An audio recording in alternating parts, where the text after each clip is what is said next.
rather the appeals court would have ruled in our favor, and that would have set precedent. This doesn't set legal precedent. How much do you think they would? Well, that's something that we're going to submit to the court in camera. Having to pay not just for this baseless prosecution, but also for the meritorious defense against this baseless prosecution. So the taxpayers, all of us, are going to end up paying twice for what the government is doing in this case. And that's what happens when you don't have any leadership at the helm. Currently, we have a political appointee from Washington calling the shots in this case. Judge Breyer asked the prosecutor, was this in consultation with Washington? Was this decision made by the U.S. Attorney himself? Who did this?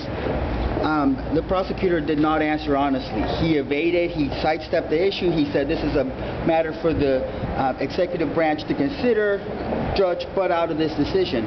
Well, we're all going to be paying for this wrong-headed prosecution. And so far, this prosecution has cost $6 million. Standing next, and you know, it's going to go higher with this, because now this guy is going to start working full time and bring dozens of other people into the case. from a little more insight on this issue, standing next to me is Virginia Resner. She's from Green Aid, and she has been handling a lot of the financial aspects of the case, so I'll turn the floor over to her. Marijuana Legal Defense and Education Fund, and we are the fund that has been working on Mr. Rosenthal's case and his defense since 2003 and his original indictment, and we continue to do so for this re-indictment. And one of the things that we wanted to comment on is, to date on this case, and we've not gone to trial yet, is Green Aid has expended $180,000 for Mr. Rosenthal's defense.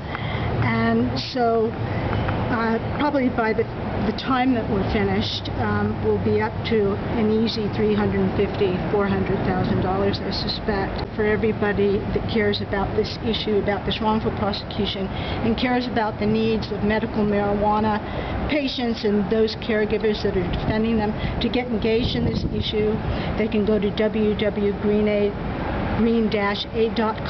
We have a place where they can make donations. We need all the help at this point, financial support that we can get. Makes his decision if they're going to actually pursue this, because you know they already dropped the vindictive, they got a vindictive prosecution charge on the tax money laundering, and now the prosecutor's going back for cultivation and you know, all the charges surrounding that, and he subpoenaed over 73 activists. So that's another part of it that really needs to be brought out, as far as, you know, if you're, who are you in? AP, Associated Press? Associated Press, yeah. So it's really, really critical that it gets out there that it's not, this isn't just about Ed, it's about 73 other people's lives being put in jeopardy by being subpoenaed, and there's what's called the Silent Nine who are refusing to speak. And that's a very noble thing, because this medicine saves people's lives.